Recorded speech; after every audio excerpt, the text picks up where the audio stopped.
Hi everyone, Alex here, AMRC, and today's video will be a bit different. It's not the usual RC content, but it is slightly related because I have the beginning of a model kit. And it's not just any model, it's a Nissan Skyline, the one from the Too Fast, Too Furious movie. And I have a soft spot for this car.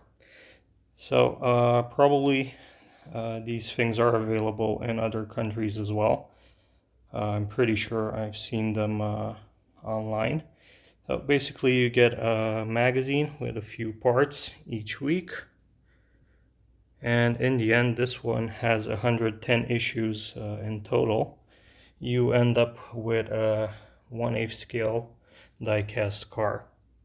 So let's take a look at it, see what I have in this. So first you have the small leaflet with a presentation of the car, the model, specs,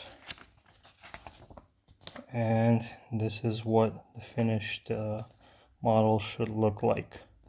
See, fully opening doors, trunk, hood, functional lights,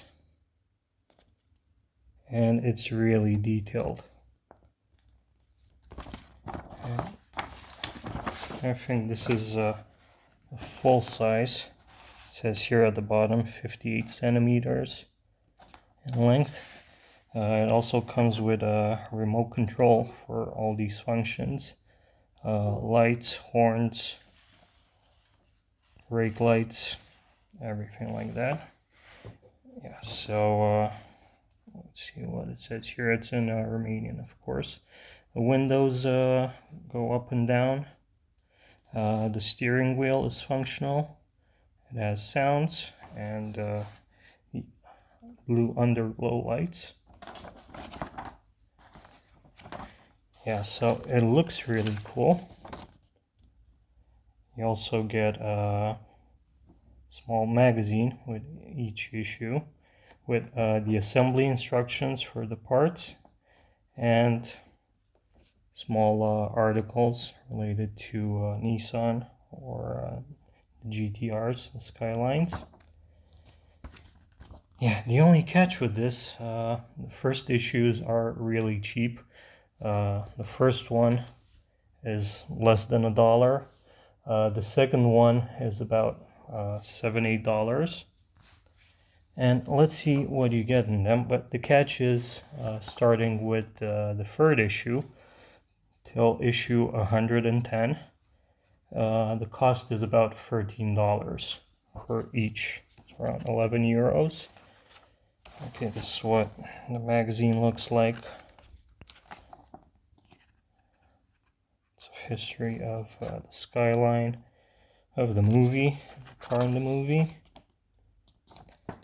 So in the end you get a really detailed model, but it's static and the cost will be well over $1,000.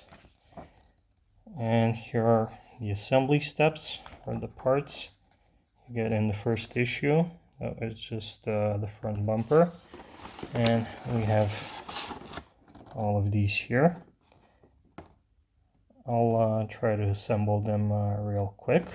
The second issue, this actually caught my eye because it has a full wheel, and I thought it would look really cool just on its own, so I didn't mind spending the money. And again, starting with the third issue, you're gonna get the front hood and so on. The thing is, they know how to sell stuff. They give you these large parts for really cheap to get your attention. Then in some issues you might just get a few small plastic parts and a few screws. And how I know that is I've already built one of these models. Well, it's not completely finished. I still have about 20 issues to assemble to finish it. And this is a Romanian off-roader from the 1970s. Well, it was built till the 1990s. It's called RO240. There are several models of this with full body. This one has a soft top, which isn't assembled yet. There are also pickup versions. These were all 4x4, had a bunch of different engine options in time, and you can see it's very detailed.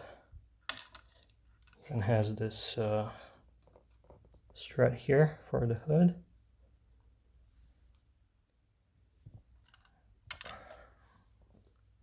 You can see it has lots of hoses.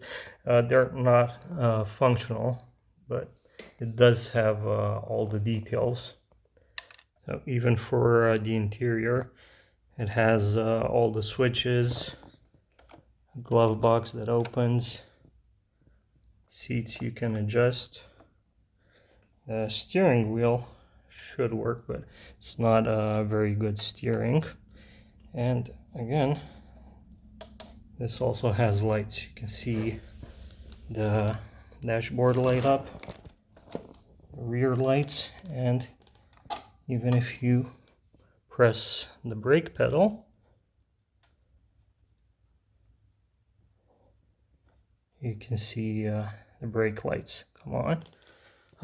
What else? Also has a horn, one of these buttons. You can hear it. This is what the front looks like with the lights on. Again, the windows go up and down. You have this little crank here that is functional. So you can see there's a lot of details. This tailgate opens. It has these bench seats. So yeah, it's a lot of assembly, a lot of details, and it is very heavy. Why I started with this one in particular is I had this idea of buying just the body parts and using it in a 10 scale crawler. You can probably see I have my red cat here. It's actually my son's. This has an axial Jeep body, and they're pretty similar in size. And I had this crazy idea, maybe I could make it work, but this die-cast body is really heavy. I think the whole model is around 8 or 10 kilograms, so it probably wouldn't work.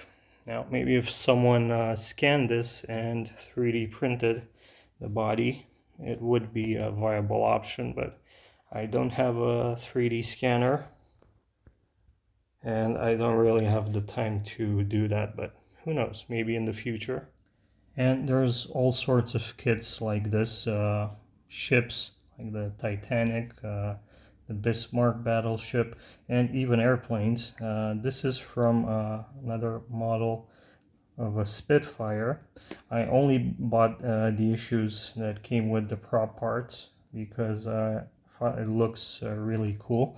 There are also variable pitch. You can adjust them.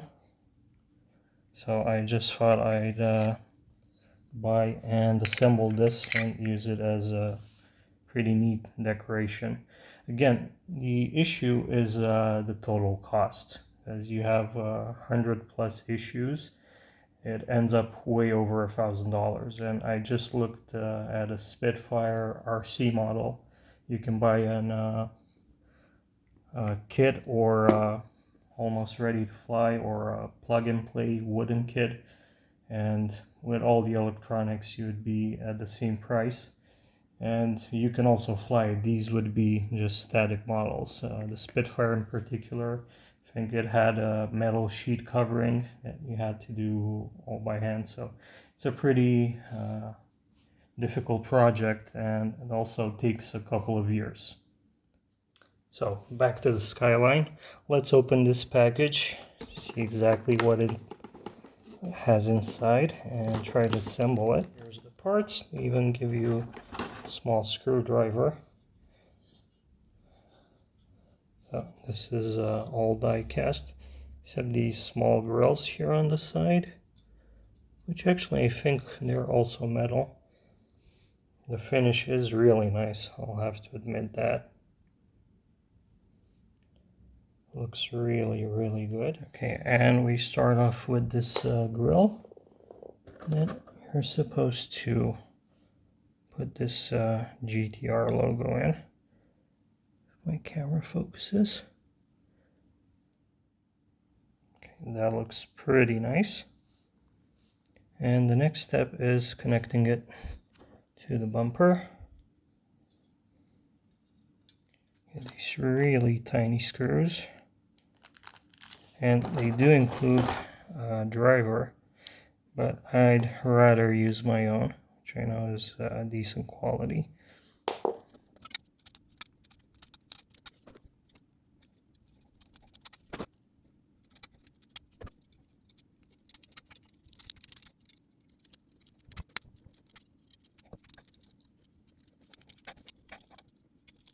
Okay, this is what it looks like with the grill installed. Now the next step is getting indicators in.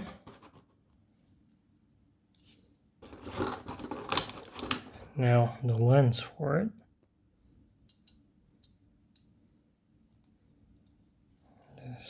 These just snap into place. And here it is, fully assembled for this issue. I'll be honest, it looks good. The screws are a bit hard to thread in because it's metal on metal. But overall, it looks really good.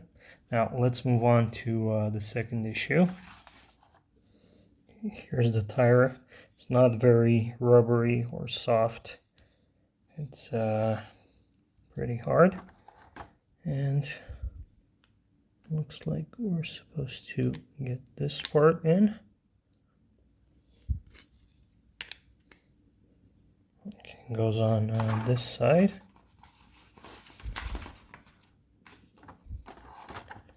And the other. And I'm guessing these should line up. Okay, and then you have the face of the wheel. You can see these. This has 3 screw holes. And you're gonna need to line up.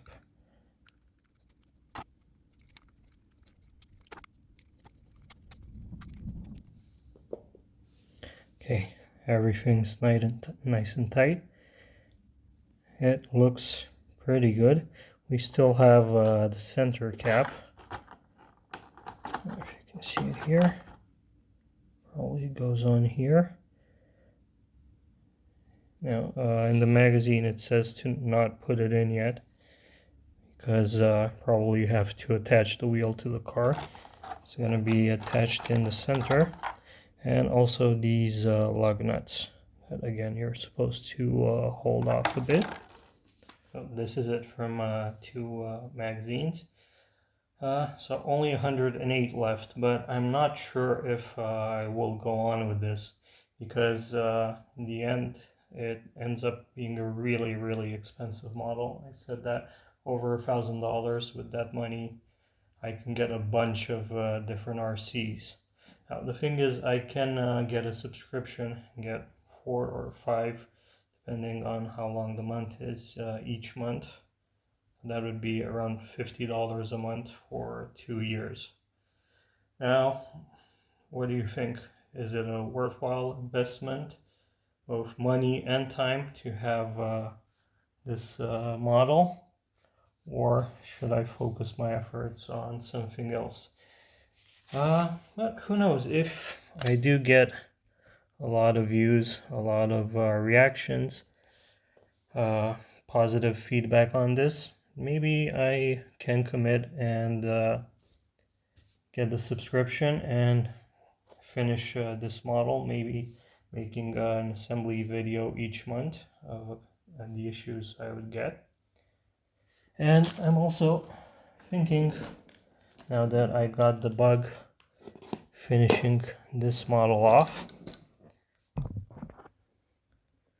Like I said, I still have a bunch of issues with parts, not a lot of parts, but just to finish it off. It's been waiting for a few years. I just got caught up with other things. So Let me know if you'd like to see a video of me finishing this. Again, I said it's really cool. And based on your feedback, I'll decide what will happen with the Skyline.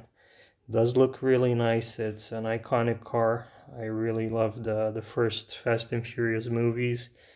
They came out just as I was getting my driver's license, and I was really into cars and modifying them back then. So don't forget, drop a comment. I'd really like to know your opinion.